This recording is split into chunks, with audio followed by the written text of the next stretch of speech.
let's go. D4. Once again, we're playing Queen's Gambit. We are playing Queen's Gambit, and we're facing a London system. This is great. This is the first time that we have faced the London system. And there's a million setups against the London that I can recommend to people in the beginner category. But I'm going to recommend a setup that's a little bit complicated, but I think you guys can handle it. And this is also the move that I play at the highest level, which is sort of to play this like a reverse Queen's Gambit and play c5. And I'm sure everybody in the chat's familiar with it. You've probably seen this move before. And it works exactly the same way that a Queen's Gambit does. Okay, d takes c5. Now we'll be able to demonstrate it. Now we got to be a little bit more careful because White's bishop is already on f4. So normally we would be able to play e5, but here we can't play it. Now, we can play e6, but that's not the most flexible move. e6 is possible, but then White is able to cling to the pawn with the move before. So how should we begin? What should Black do here? What's the most accurate move? What's the most accurate move? Who can tell me? Knight c6 is correct. And knight c6 accomplishes a couple of things. It prevents b4, it develops the knight, and it prepares e5. We're threatening the move e5, knight c3. Okay. That's not a good move. And we have multiple ways to respond to it. Of course, we can play e5 anyway. Or we can send it with the move d4. And the very important detail you guys should be always aware of. d4, knight b5.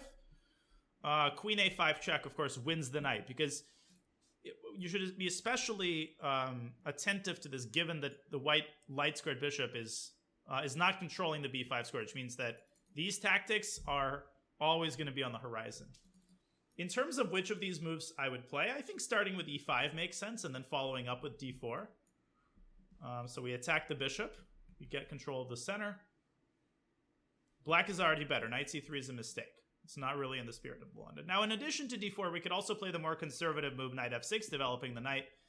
But, d4 has no downsides. And a lot of people are, how do I know that it's a good idea to push the pawns here? Well, here pushing the pawns isn't a particularly ambitious thing. Well, it is ambitious. It's just not risky, right? I mean, these pawns are still very well protected. And there we go. Knight b5. Very common blunder at this level.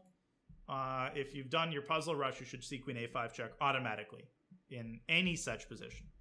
Boom. Just going to open the window. c3. And thank you for the knight. And it's over. Okay, e3 and now total collapse. So, very important, whenever you win a piece, right, I see this very often. Somebody will blunder a piece, and then on the next move, they will counter blunder, because there's a unwitting process of relaxation where you say, all right, I basically won the game. So in this position, for example, some people will just take on e3 and blunder the queen. What should we do? Which pawn should we take? Should we take on c5 or should we take on b2? Is it dangerous to take on b2? Could our queen get trapped there? The answer to that question is... What do you guys think? No. Of course it's not going to get trapped. There's way too much real estate. We're threatening queen takes c3. White's got nothing developed. Yeah, rook b1 attacks the queen. Congrats. But now we take another pawn with check. And we're just taking everything.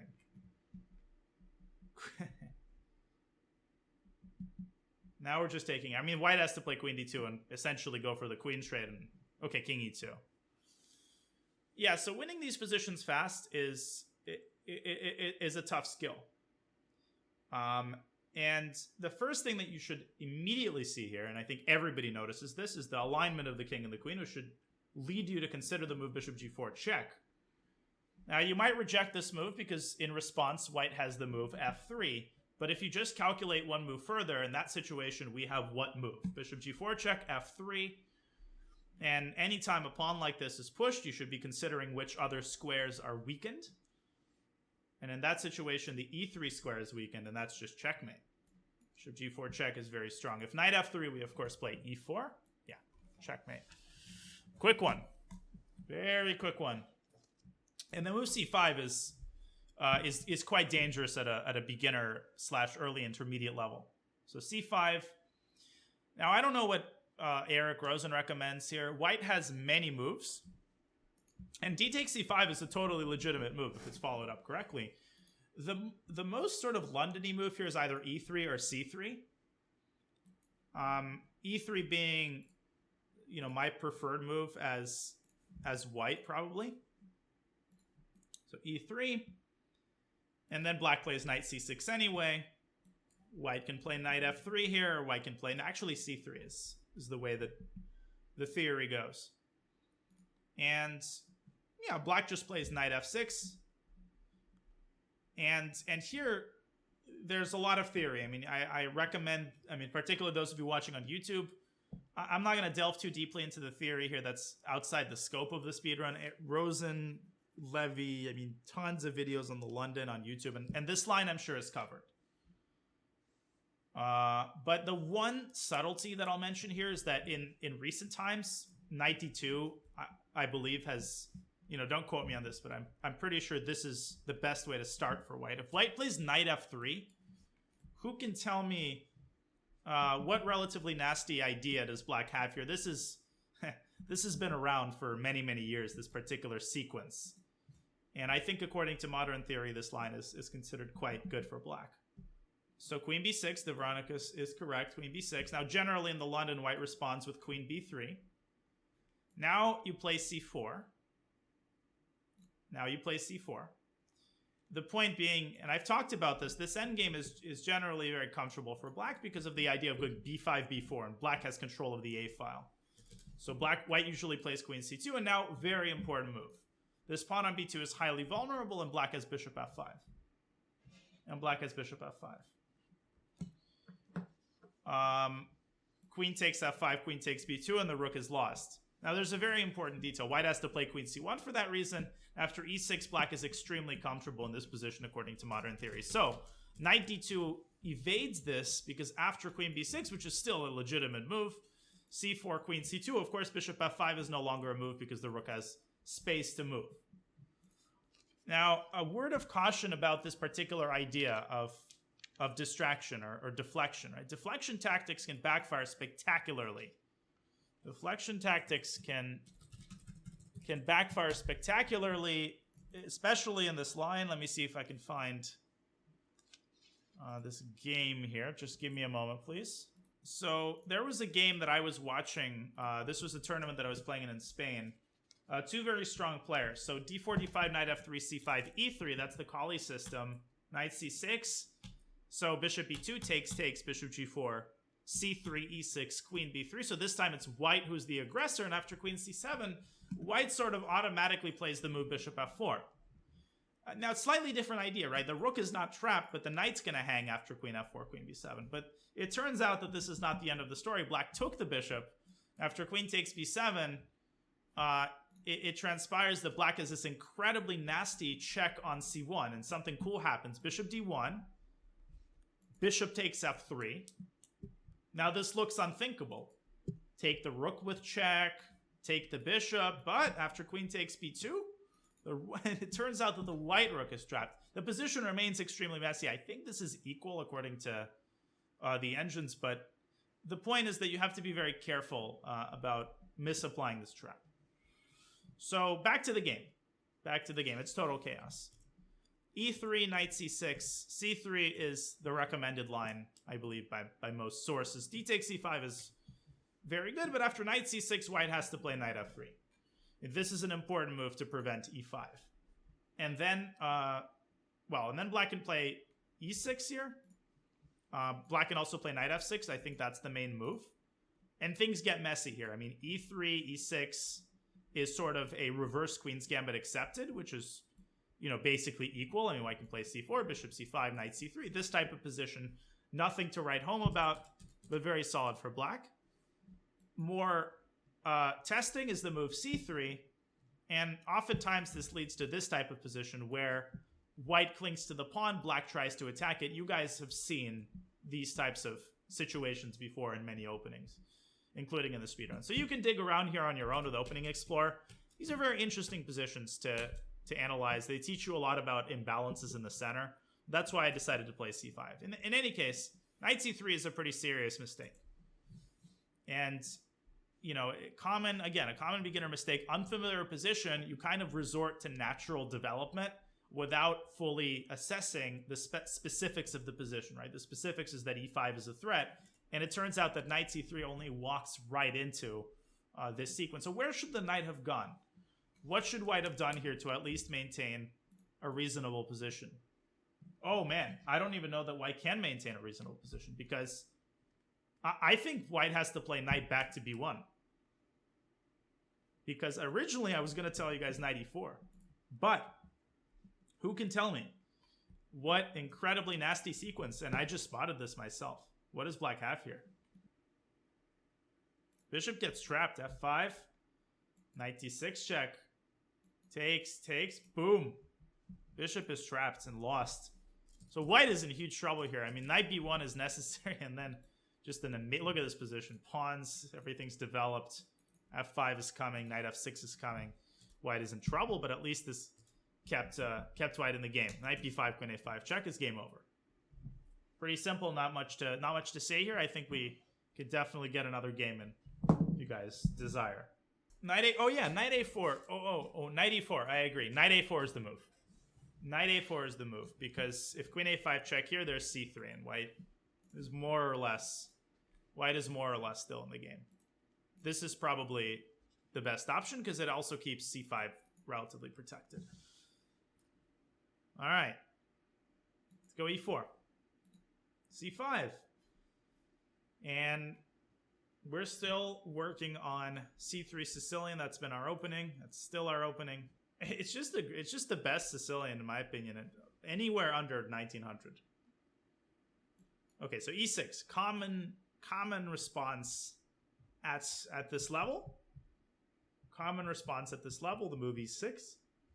And of course we play d4. Yeah, and c takes d4 is already inaccurate. Who can explain to me why c takes d4 is inaccurate? Because, okay, this trade doesn't look bad for black. There is a specific thing that this gives white, which is unnecessary to allow. Thank you, Luke Lax. Well, no, it doesn't give up the full center, because black can play d5 and contest the center. We get c3 for the knight. Yeah, we get c3 for the knight, and that allows us to have almost a perfect French position, assuming that our opponent plays d5, which he doesn't. He goes knight f6. Now here, a lot of people I know would be tempted to go e5, Alekhine style, but no need to give up the d5 square. e5, black goes knight d5. And, you know, the knight entrenches itself on that weak square. So definitely in this position, we want to go knight c3, develop. Bishop b4, as we'll see, is nothing to be afraid of. I know it probably concerns some of you that this move exists, but it's not scary for specific reasons, and he plays it. Why is it not scary? Again, I don't necessarily want to play e5. I don't necessarily want to play 5. Auto makes waves is absolutely correct. Not f3. We certainly don't want to play f3. That's a very weakening move. Never play f3, especially the opening. Thank you, Adriana, for the raid. Knight e2 is not good because it doesn't defend against knight takes e4. You're defending the knight, but not the pawn. Bishop g5 is a common mistake as well. Who can explain, before we play bishop d3, which is correct, what's wrong with bishop g5? Because this is very instructive. And I explained this previously, but it's important to reiterate. No, yeah, queen a5 is annoying. Yeah, definitely queen a5 is annoying, but that's not actually the reason that I had in mind. Well, I'm not playing bishop d3 unless somebody explains why bishop g5 is bad. Yeah, exactly. So bishop g5, black plays h6. This is what people often miss. You might say, well, I just go bishop h4, no big deal. Well, it is a big deal. Black then plays g5, chases the bishop away, and don't forget about the e4 pawn. It's going to be hanging after the bishop gets away. So you don't always want to defend a pawn with a counter pin. That can be a very flimsy way to defend. Now, it's not the end of the world. We would have taken the knight, but why give up the dark squared bishop and make 2 moves, right? Okay, knight c6, obviously we go knight f3. We can also go knight e2, by the way. Knight e2 is not a stupid move at all.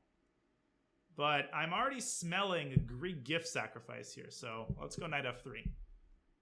If I understand how this game is going to go correctly, we might give it a 25% chance of a Greek gift sacrifice. That is contingent on black playing d5, and then castling and going like knight d7 after d5 is played. Okay, so of course, in this position, we do not want to take the pawn. That allows black to take with the knight and get an isolated queen-pawn position with a blockade. The move here, of course, is to push e5. This should be completely clear to everybody. Okay, so knight e4 is the best move here. And yeah, he plays it. That doesn't fully eliminate the possibility of a Greek gift. But it... Okay, so we have a... Look, I'll put it this way. We have a really adventurous move here, which I would hesitate to play in a speedrun, but I'm going to play it anyway because it's instructive. So okay, so yeah, castles is the adventurous move, just sacking on c3 and prioritizing development. Bishop d2 I don't like. I do not like giving up the dark squared bishop in this position. Why? Largely because the d4 pawn is on a dark square, and I want to be able to defend it with bishop e3 later on. Right? I'm worried about that pawn becoming a weakness. Queen c2 is the clinical move. Queen c2 stops all threats. It's a nice little move. It pressures the knight. But in this house, I like tactical moves, so we castle. And if you've played the Italian, if you play the mainline Italian, you should recognize the similarity between this idea, what we're doing here, and one of the lines in the Italian, which I will show after the game concludes.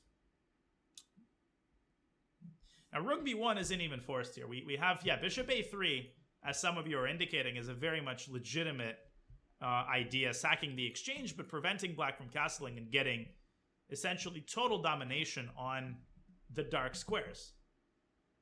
But rook b1 is also an incredibly tricky move. So rook b1 castles perhaps allows the Greek gift. We'll think about it. Who can tell me, rook b1, knight takes d4. If you've been paying attention the previous game, you should be able to tell me how knight takes d4 is refuted after rook b1.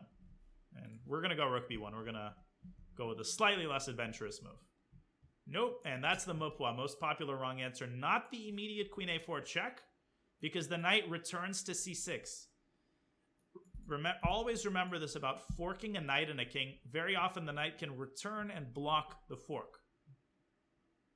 How do we solve this problem? Well, think about it. We can take the knight first. And now, actually, there are two ways. We can play bishop b5 check. Sorry, no Greek gift, because we'll end up winning a full piece instead. Not the worst turn of events. But I like this move. Why? Why do I like this more than bishop b5? Because I want to keep this bishop. Right? If he castles short, I want to keep this bishop. That bishop's going to attack the king. And because we don't have the knight anymore, Greek gift is out of the question. No reason that I see not to take on b7. That's a perfectly juicy free pawn. And we could have gone for a more immediate attack, but you know, you don't want to take that too far. Right? You don't want to go crazy. You want to take what's given to you.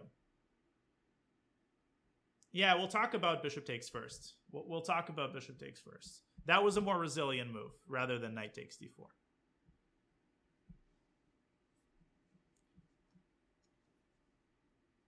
So I always talk about this. I feel like I've almost obsessed over it at the start of the speedrun. It's the question of how do I know when to take material and when to go for an attack, given that I'm already up material.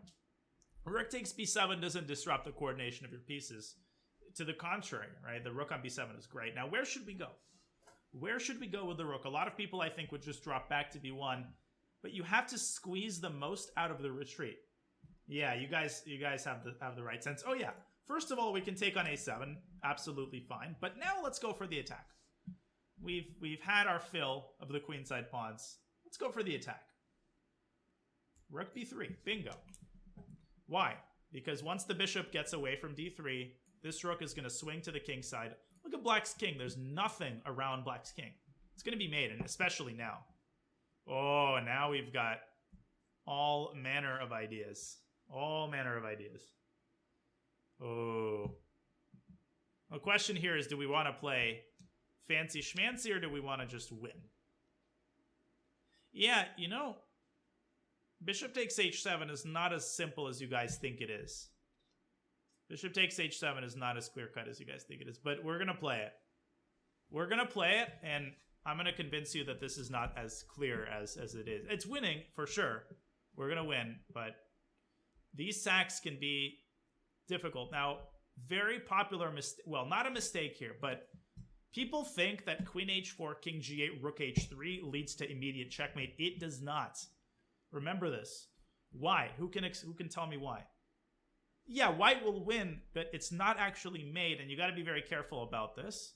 The move f6, yeah, f6 opens up this pathway for the king, and although this is winning here because of the overwhelming number of pieces, if you've sacrificed more than we did, it could be a big problem. So, the thing to understand is that rook h3, queen h4 is not the only way to attack, right? And I would start with queen h4 check. That's a flexible way to start. And what move am I thinking of in this position? And this is an instructive concept of not only looking at the open files, right? Not only looking at the open files, looking at the semi-open files as well. This pawn on g7 is a pretty pitiful cover, right? So what I like is the move rook g3. This sets up queen f6. It sets up bishop h6. A sack on g7 is not out of the question. To me, this looks a lot more overwhelming than starting to hunt the king after rook h3, f6. A little bit less clean. Although, as I'll show you after the game, rook h3 was also completely winning. So, multiple options here for sure. Dark squares, by the way. Look at the dark squares. Boom, boom. Again, accuracy is crucial in these positions. Do not rush and make sure you're properly considering your opponent's defensive resources. For example, a lot of people would go queen f6 here. Leading with the queen in an attack is dangerous. That can be a big mistake. Why? Why is queen f6 a mistake? Now, rook h3 is mate on the spot. Queen d8. Queen d8, and we got to go back. We could play bishop g5. That would be an excellent move, and bishop f6.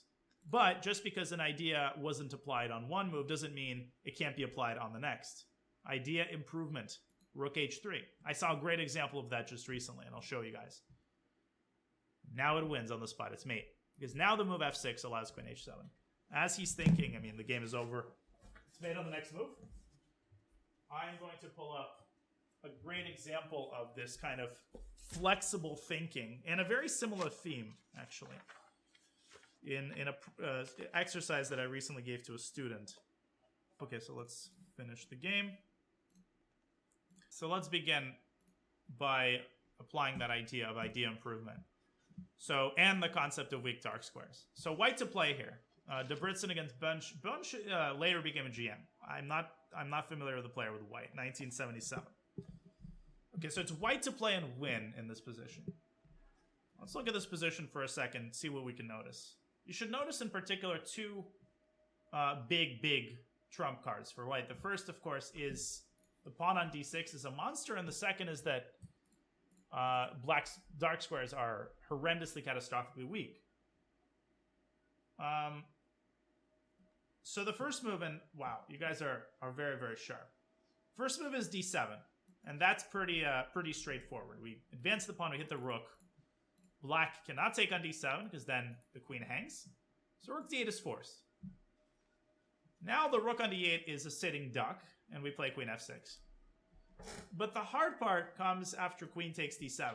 White to play and win, and I advise you to take your time. There's a trap here that you have to sidestep with a very, very nice move. Very good. Bishop h6 is the move up. Queen d4. Queen d4, X-ray defends g7, black is okay. What we have to do is play bishop g5 first, hit the rook, and only after the rook moves do we play bishop h6. And now queen d4 is no longer possible, the mate is inevitable. Yeah, nice stuff. And another nice line occurs after rook takes d7. Here, we cannot dislodge the rook from the d file, but what you have to notice is that the back rank is now terribly weak. Thank you, Tifa, gifting to Maximus. So bishop h6, queen d4, and very nice move, rook e1. And this is unstoppable. Black can try bishop e6, but it's not helping. Rook takes e6, fe6, queen f8 mate. Very pretty. And notice that white's created Luft. None of this would have worked if I didn't have Luft. Literally none of this. Not a single line because of constant threat of mate. So, lessons, you know, just because an idea doesn't work in one version doesn't mean You can't start with an intermezzo and solve the problem. And it works on the next. And it doesn't mean you have to forget about it for all time. Okay, back to the game. Back to the game. So this was instructive. Yeah, takes.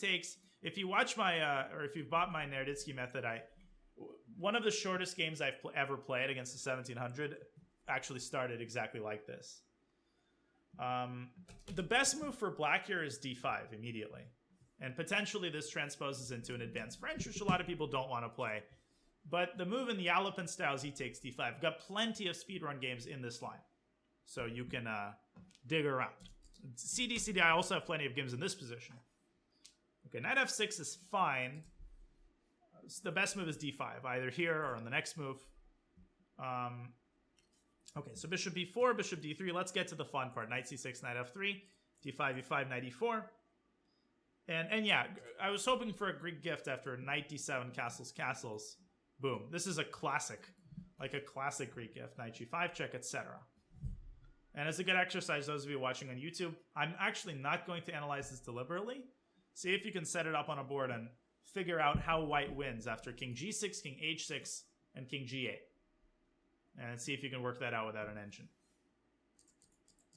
Okay, so knight e4 castles. Very thematic concept of giving up the c3 pawn. Thank you, Digital Hobo. So knight takes c3, bc, bishop c3. And a lot of viewers, yeah, bishop a3 is a concept straight from the Italian. This just shows you how important it is to be aware of multiple openings. I keep talking about this and preaching it in the speedrun. This is the sort of old school Italian pawn sacrifice. It's the Greco attack, yeah, and basically takes this line. And now, well, it's not exactly, bishop a3 is not the move here. Although I guess it is a move. But queen b3 is the best move. Takes, bishop f7, and bishop g5 is, I believe this is the best line. This wins for white. And a7 this is crushing. But you can see the similarity. You can see the similarity. So knight e4, castles, takes.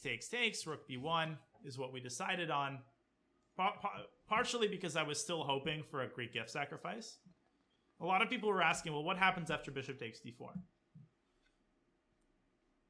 So again, bishop a3, according to Dvornikis, is called the Aitken and is also very dangerous. Totally believe it. This guy at knight. Not, well, we can play queen a4 check, but it doesn't win a piece. Now, there's two moves I could recommend here. The first is what? The first is positional. The second is tactical. Let's put it this way. I would play the second. I think it just wins on the spot. Knight on d4 is very much weak. Pawn on g7 is also undefended. Pattern recognition. Queen g4. Boom, boom. Knight can drop back to f5. Here we take it. Take on g7. Bishop a3. And black can resign.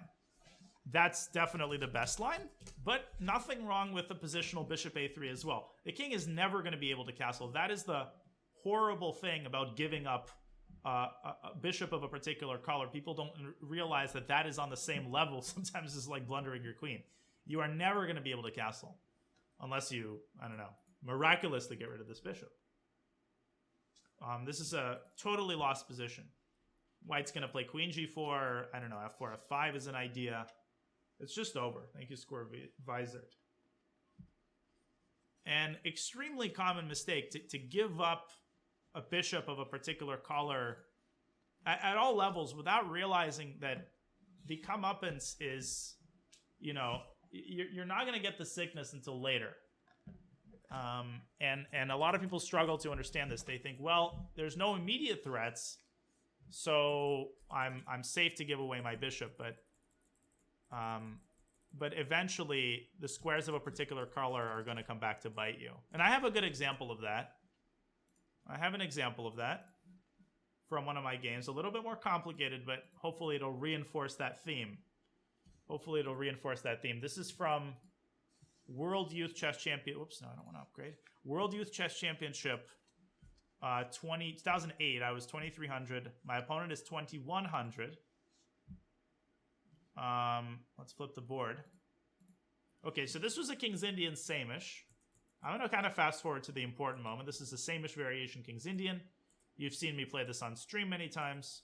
Vietnam, that's correct. Okay, so eventually we get this position. Knight h5. My opponent goes g4 very quickly and confidently, thinking that I have blundered because knight f4 loses a pawn. And going back to f6 is terrible, right? White's just going to start the attack. What do you think I did?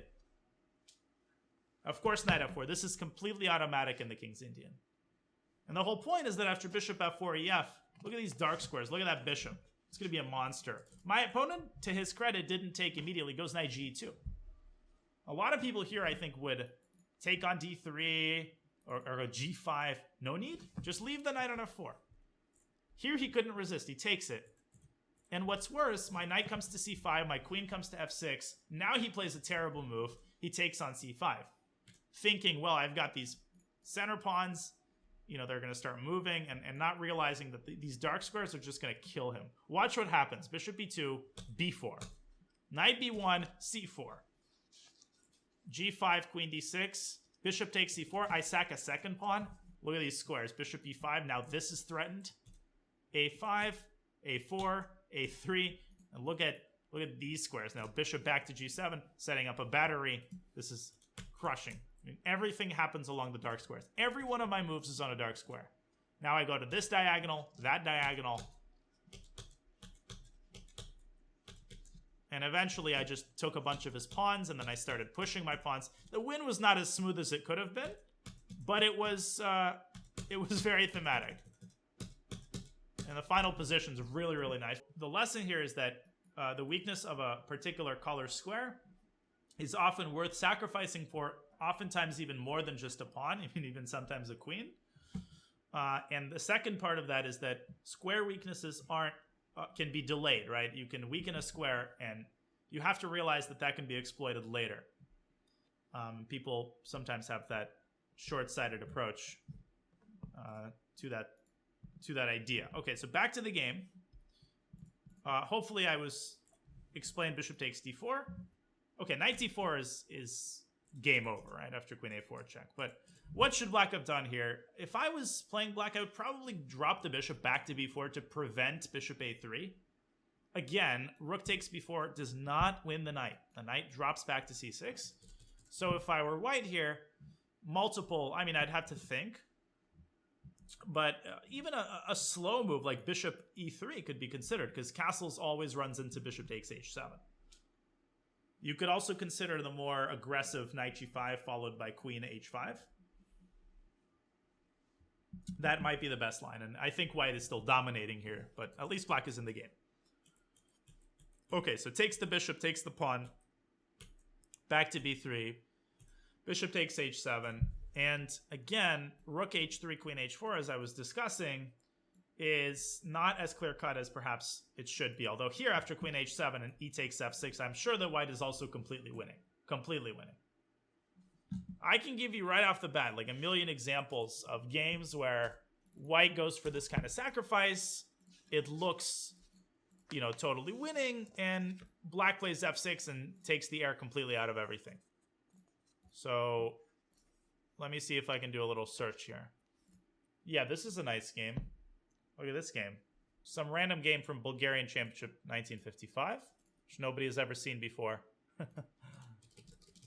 Yeah, so white goes for this crazy attack. Black just very calmly attacks the queen side. b5, b4, and now f6. And white sacks everything and nothing works. e5, bishop b takes c3. Check, check. Looks very scary. King takes c6, no problem. Rook e1 check. Back to f7. Boom. King takes e7. Queen takes g7 check. Rook f7. Rook e3 check. It looks like black has blundered. Who can tell me why Mr. Filipov, in fact, did not blunder? What is the crushing game here? Thank you, Doug Maverick. Of course, queen e5.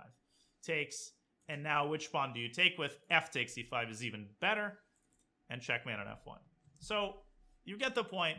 Don't fall in love with an attack that proceeds on exactly one file. It might not be as dangerous as you think. Not trying to take the air out of the building here, but that's the point here. And that's why Although this, of course, is completely winning for different reasons. But rook g3, in my opinion, is a lot more clear-cut. Queen h4 and rook g3. And the point is that now f6 meets with e takes f6, which is totally crushing because of this. He thought he was hot. Yeah, exactly. g6, rook h3 is made. There's nothing else that black can do. If black tries this move, then I think the simplest... No, the best is to play queen up to h6, forcing g6, and now again, rook h3 is made. Oh yeah, that's another idea. That's the Fischer-Benko idea. Okay. Yeah, g6, rook h3, f5, queen h7. Now that we have provoked more weaknesses, we go rook h3. Nothing much to say here. I mean, the attack is quite simple. Don't get too stressed out about, like, well, I didn't see that move. How do you find this? A lot of attacking skill consists in actually looking at games, like tall games, explained games, tons of resources on YouTube, and then trial and error. You know, over-sacrificing sometimes, embarrassing yourself a little bit, seeing what works and what doesn't, and ultimately getting a sense of how attacks work. Every attack is different. Yeah, and I have many examples of situations where I also, on the other side, got terrified of an attack, which in reality was not all that dangerous. Well, I had a very embarrassing moment in the 2005 under 10. I'm playing the eventual winner, Sahaj Grover, who's now a grandmaster. I played a phenomenal game with black, and I was afraid of him. He was the top seed. And in this position, which we reached through Najdorf, he goes knight g5. He offers me a draw. Knight g5 offers me a draw. And I'm like sitting there, I'm basically shaking. I'm like, oh my god, he's going to go knight f7. He's literally going to smothered mate me. I saw the black as the defense, but I was just too scared. And I also miscalculated a line that I thought led to perpetual. Who can tell me how black simply disarms white's quote-unquote non-attack? Queen c4 is not correct because of queen takes c4, and don't forget about the back rank. So don't get tunnel vision. Queen c6 is also incorrect because of knight f7 check and knight h6. This doesn't prevent the smothered mate. Queen c1 doesn't prevent the smothered mate. Queen c1, the smothered mate does not depend on the rook, folks. And pinned pieces protect, so you can't go king f8 here. This is still smothered mate. Same with queen f2. The move is h6. You have to create space for the king. After knight f7 check, simply king h7. The queen is doing an excellent job. It's defending the rook, and it's defending all of the squares on this diagonal. Now, I thought that white has a perpetual here, if he wants it, with knight g5 check. H takes g5, and now queen h3 check. And I calculated king g8, queen e6 check. Perpetual. But of course, my fear had overtaken me, and I missed a very simple idea, which is what?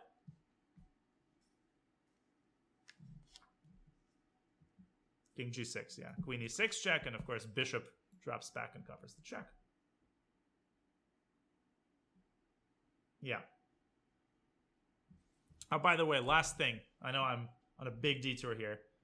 In such positions where the king is cut off along two files, be careful about the move g4. This kind of move can be incredibly difficult to stop. Queen h5 mate is a huge threat. How should black respond to this? Why is this not scary?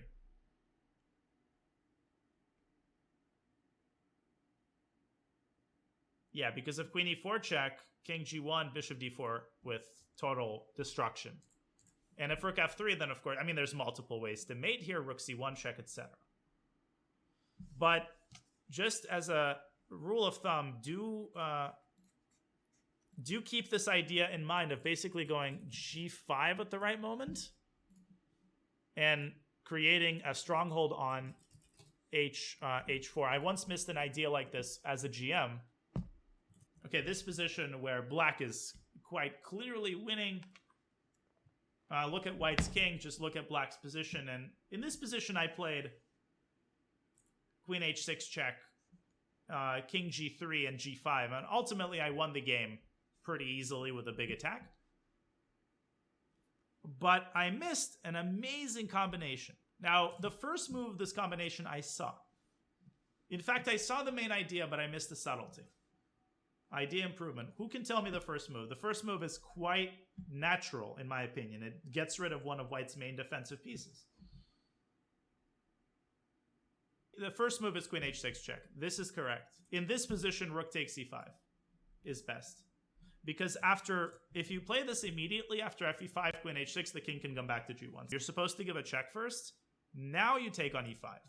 And again, d takes e5, queen takes e4. So f takes e5. Black to play. Let's see who's been paying attention. But this is a trick. There's a brilliant move in this position. And now everybody thinks g5. I tricked you guys. g5 is incorrect. And this is what I saw. g5 is incorrect because... Yeah, Jose got it. Because of rook h1. So idea improvement. You don't abandon the idea. You say, wait a second. I need to discoordinate these rooks. You take on d4. Brilliant move. Yeah, Jose got it. Threatening bishop e5, white has to take, and so you go g5, and now queen h4 is unstoppable. Exactly the same idea. Amazing move. Deflection. Deflection, I mean, white can play rook h1, you take it, it's over. So just be aware of this idea. But anyways, that was a good example of an embarrassing game.